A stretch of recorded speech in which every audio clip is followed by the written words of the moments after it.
C'est bon, t'es prête? Oui, ok, encore 2-3 réglages. T'as checké le son?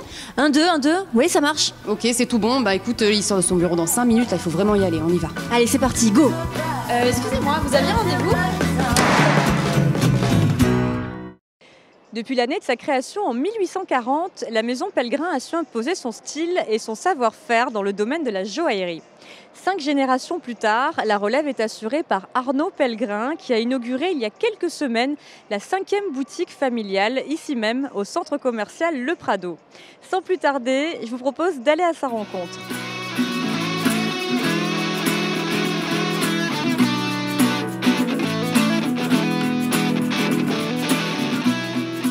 Arnaud, bonjour. Bonjour Alexandre. Alors, vous venez de vous installer ici au sein même du nouveau centre commercial Le Prado. Est-ce que c'est un choix stratégique? Pourquoi ce lieu? Eh bien, le quartier sud est très agréable et aussi la fréquentation y est plutôt propice aux belles choses. Donc, il était tout naturel qu'on s'installe ici, et qu'on satisfasse par la même façon, ce qui est le principal de nos clients. Alors, la maison Pellegrin, c'est une histoire de famille. Vous représentez la 5e génération. Est-ce que pour vous, l'histoire a été toute tracée? Est-ce que ça a été une évidence de vous lancer dans l'aventure et de reprendre le flambeau? Alors, c'est une bonne question, on me la pose souvent. La question, je me la suis posée très jeune. Il y a eu un moment, effectivement, où je me la suis tellement posée que du coup, j'ai fait d'autres choses. J'ai travaillé ailleurs, dans d'autres domaines. Puis, je suis revenu à la joaillerie.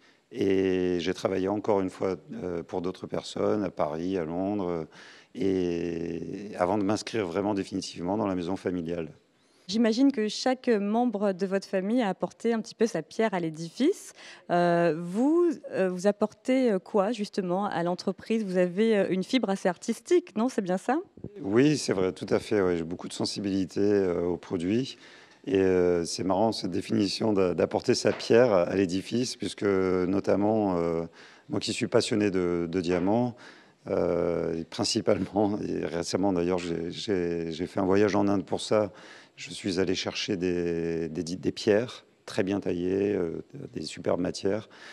J'essaie d'apporter ma pierre à l'édifice tout en écoutant en fait uniquement ce que souhaitent aussi mes clients.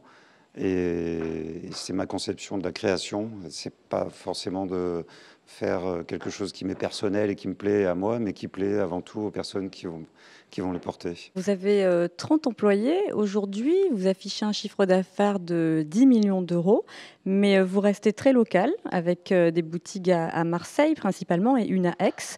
Est-ce que vous avez des perspectives justement d'expansion ou de conquête d'autres villes?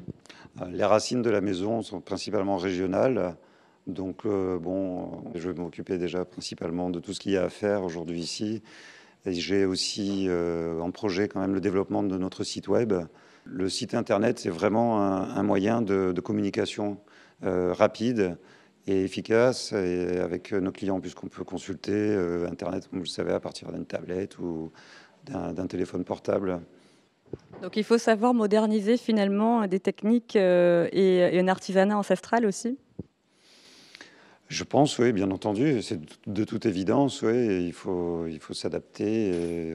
J'ai moi-même adapté l'atelier de fabrication aux techniques modernes en utilisant la CAO, grâce à laquelle on peut réaliser une bague en un temps record sur un logiciel de création assistée par ordinateur. Pour conclure, vos objectifs, justement, peut-être à moyen terme, à long terme, je ne sais pas. Faire vivre cette boutique qui vient d'ouvrir, dont je suis très fier. C'est mon objectif prioritaire aujourd'hui. Merci Arnaud. On va passer à une petite série de questions très rapides. Le diamant, l'Angleterre, la natation et le golf. Être sérieux sans se prendre au sérieux. Grand chef. J'aime bien les bonnes tables, mais je ne sais pas cuisiner. Je suis un peu distrait. Loyal. Que Marseille devienne une capitale internationale.